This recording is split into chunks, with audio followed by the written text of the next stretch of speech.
Is on-the-job training worth it? Let's talk about that. Hey everyone, thanks for joining us. Today I'm here with Elspeth Moffatt from the Lancaster City Alliance. So we're talking, I said, is on-the-job training worth it? Can you briefly describe kind of what we mean by that question? Like what does on-the-job training mean and in what situation are we discussing that? Sure. I think it can mean a lot of different things, but in the context of our conversation, as a hiring manager or as a business owner, we've all found ourselves in the position of having a really great candidate sitting across the table from us. We know they're going to be a good fit for a lot of reasons, but we also know they don't necessarily have the technical skills and experience they need to start doing the job today. Every job requires some onboarding, but for some candidates, there's going to be a little more onboarding training than for others. And I guess we're here to talk today about what level of on-the-job training is worth it for your business.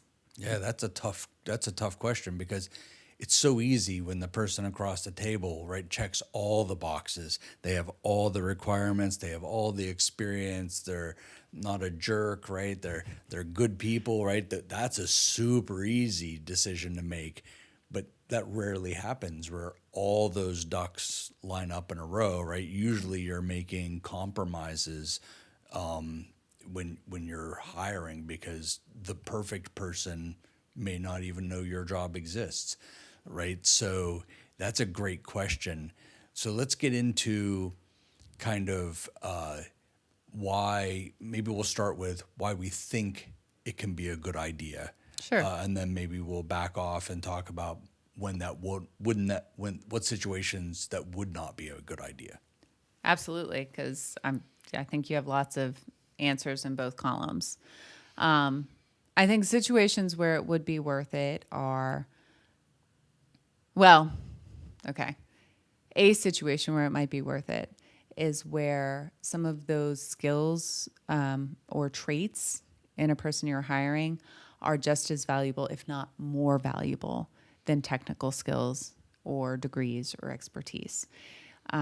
If you are relying on this person to be able to process information in a certain way or be able to interact with team members or customers in a certain way that is kind of innate and not easily taught, if a person sitting across the table is perfect in all those respects, but missing a certificate or a specific kind of technical skill, I think it's easy to make the argument, yeah, that's worth it. I need that person on my team and I will teach them what they don't have yet because they bring everything else to the table. And I think they're going to be a great hire for our team and I hope they'll be really happy in this job.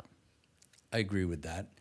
So, do you have an example, right? Because that was general, that could apply to almost any business. Do you have a specific example of when you or someone you know was hired and maybe didn't have all those skills? Oh, sure. Yeah, I probably have a few examples from people hiring me and I'll try to relate it to where I've been as a hiring manager as well. But early in my career, I worked in mental health. And that was always my dream, was to work in mental health. From the age of 12, I knew for sure I was going to be a therapist. My daughter says neuro spicy. Oh, I like that. Oh, man, I wish I'd known that when I was working in that field. I'm just a little neurospicy. So I got my undergraduate degree in psychology. I still, to this day, find psychology fascinating. I think it applies to literally everything we do. But in that time, I wanted to use it to be a therapist. But with an undergraduate degree, there's not a ton of options in that field. You need to continue your education before you can really actually do therapeutic work. In at least that's the way it was some number of years ago. And so I got a unique opportunity to interview for a job where there were two types of roles, a bachelor's level role and a master's level role. And I knew that this team needed master's level roles for the service that they were providing. But when I went in for the interview, it went so well in terms of, my ability to get along with the team, the the skills they thought I could bring to connecting with kids and families and the work that I would be doing, that even though they needed a master's level clinician at that time, they hired me as a bachelor's level and then invested in me over the next few years. It put me in a 3-year program to earn a certificate to then be able to operate in that field at a master's level. And I'm sure that wasn't free. Oh, definitely not. No. It was definitely an investment, both of money and of time. At least 3 years. At least 3 years. I was working. I was able to add value, but I kind of had, well, not kind of. I partnered with a master's level clinician for those entire 3 years while I was earning that certificate. So I was able to do valuable work for the team, but not the work they wanted to hire someone for initially. It's not the most eloquent way to say that, sorry. But It's okay. I ultimately, they invested in me. I was really happy in the job. I got to do the work that I was dreaming of doing without having to fully invest my own money and getting a master's degree at that stage of my life, which was not super realistic at the time. And as a result, that company retained me and was able to use me in a lot of different ways for another 14 years after I got that certificate. That's fantastic. It was a success story in terms of what it means to invest in employees. It's also a luxurious success story. Like, clearly this was an organization that had those time and resources to invest. And I'm very grateful for that, but not everybody has that. Yeah, at the company I work for, at one point, we made the decision to hire someone who, for our controller slash HR position. Now, we knew that this person, because we had a personal relationship with this person, we knew that they had a high level of integrity, a high level of could learn on their own, right, based on their previous experience. We had seen them interact in our industry before, and so we knew that they could. That they fit, right? They had a lot of the traits, but they didn't have any controller experience or any HR experience, zero of any of it. But we decided, let's hire that right person and we'll teach them that. But again, it was time, energy, effort. One of the owners had to take on the accounting role for a while that person took an accounting class and took some courses and learned it just sitting with that other owner, that sort of thing. The HR thing was learning over time. It was a lot of time, energy, money poured into teaching and having that individual learn. That if we had had someone that just had those things, we wouldn't have had to spend. But there was never a regret, right? Because we knew we had the right person in that job. Well, and you're even coming at it from kind of an advantage point. Yeah, I don't think I just made something up there. You're coming at it from an advantageous perspective in that you did already have a relationship with the candidate. You did already know the person. You knew that they were bringing things to the table that were critical to the success of your business, to their success in the role, and that the teachable stuff could be taught. So yes, there's still an investment, but also, I think you made the point to say we already knew this person. We knew, and particularly for a role like HR or accounting, that integrity, that ability to interact with people the way that you need them to. That's really important in those roles. So for you to have that certainty that that was already there and that you could teach the rest, that's a nice place to start with on-the-job training. I think for a lot of business owners or a lot of hiring managers, when we talk about you found somebody that checks all the boxes, but they're going to require a little more on-the-job training, it's almost like a gut level decision. Like, I really think this person will be a good fit and a good hire, but there's a higher level of risk associated with that too, because what if you make all that investment and those soft skills you thought they were bringing to the table don't pan out, or they're not happy in the job the way you assumed they would be? Then you're making that same kind of investment of time and money and resources, and to have it not work out, and then you have to start the very expensive recruiting, hiring, onboarding, and on-the-job training process all over again. This could be why people don't hire. It is a huge risk.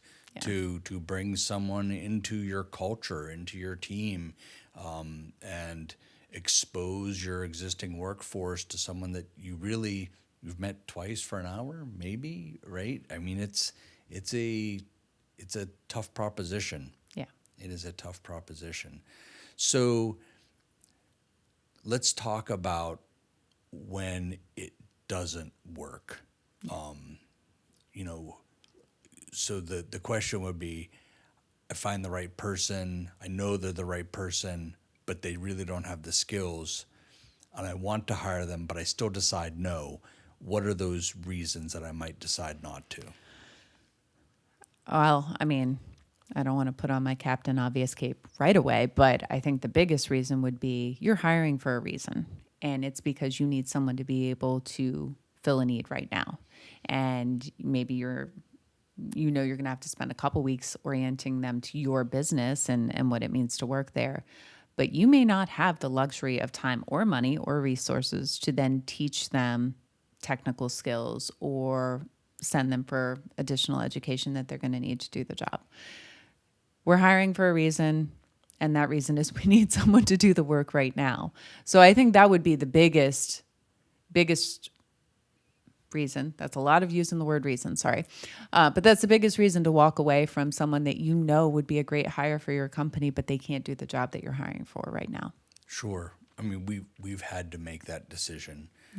We have an open position now, but none of our current employees want that position, and nor are they in a position where they can train someone to bring in. So I am stuck in this, gosh, I really need that position, but I can't hire it until that person applies.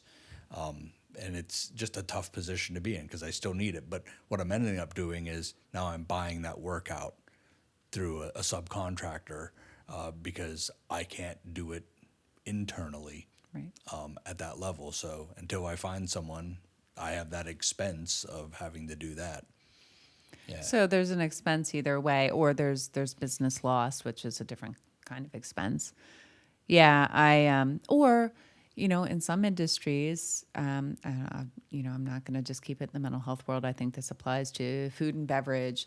There's regulations. If you're going to put someone in a certain kind of position, you technically have to have them able to meet certain criteria, serve safe certifications, or in the mental health field, there are some roles that licensing entities say you have to have these certain credentials to be able to do this job. So no matter how good a fit you think they are, you may not have the option of hiring them.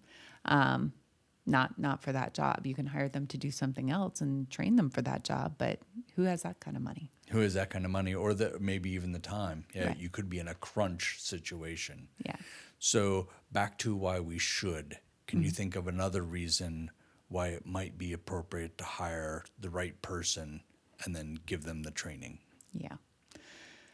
I think in my personal experience, the biggest reason is employee retention. When you find someone that you know is going to work well with your team, is going to work well with your customers, whatever your customers look like, is going to fit well with the values of your business and just checks all of those boxes, you're sure at a gut level that you're going to be happy having them on your team, and they're going to be happy working there.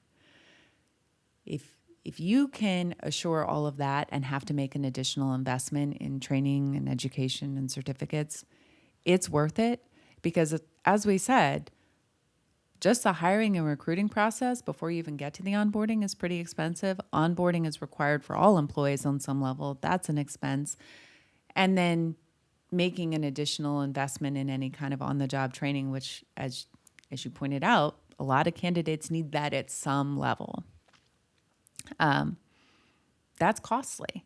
So if you find the right person and make an incremental additional investment in them for the long-term benefit of your business, but also, their career, it's win-win. It saves you money in the long run, and it gives them a great career path with your business where they're going to work really hard for you and feel really happy that you made that investment in them. So, Fair enough. I mean, one of the things that we're doing to try to get qualified people to apply to our business is we have partnered with a local school that is training people in our business. So we like sit on their board. We meet with those students a couple times a year. We even have those students to our facility, show them what we are doing, try to get them involved in more aspects and more experience than they can even just get in the classroom. They can go out and see a live facility, a manufacturing facility of the products for the career field that they have thought maybe this would be a good career field for me, and that has been great. We've been able to hire several people from that straight from that school through internships or those sorts of things, just to help get the qualified candidates in the door. and that's really cool to have that kind of partnership set up, because you're kind of doing two things at once. One is you're putting yourself in front of a group of people who are building some of the technical skills that you need, but also you're giving yourself the opportunity to assess over a longer period. Hey, who might be a good fit for our business? Who might check all of those boxes? Who might be able to bring things to the table that aren't very easily taught, but are pretty important to our success? And in the printing business, it may be a little bit easier to narrow that scope. I'm gonna flip the script a little bit and say, for a lot of small businesses, your hiring pool may be broader, that it's harder to find that sort of niche audience that's going to fit your hiring needs. And so for those situations where you're hiring someone that, you just want them to be, I'm losing my thoughts here. If your needs are broader and your hiring pool opportunities is broader, does it make sense to do more of that hiring based on the gut feel? Because when you find the right person, you want to make sure that they build a relationship with your business sooner rather than later, before somebody else says, oh, no, they're a perfect fit for my organization, and gets them before you do. Maybe we can edit that part out. I don't think we need to. I think that's a wonderful point. Yeah, thanks. I like the point of, if you find the right person, maybe pull that trigger sooner rather than later, because once you realize there is nobody qualified, that nice person may not even be available anymore. Now you've got me on how to say this better, because while your business may feel unique, the truth is, if they're the right person for your business, they're going to be the right person for another business as well. And I'm sure you're not the only person they're interviewing with. So if you find that perfect person, make them an offer before somebody else does, and then make that additional investment. And if they really are the right person, I think it's an investment that is well worth it in the long run. Right. I agree with that. All right. So I think that can actually wrap up our conversation. Thank you so much for being here. Thanks for I really having me. appreciate it. Hey, everyone. Thank you so much for being here. If you have a topic you would like me to discuss, just shoot me an email at info@thinkhh.com. Or if you have any comments on whether or not you feel that on-the-job training is worth it, you can leave them in the comments below, or leave your experience that you've had in this topic down below, and we'll talk to you soon.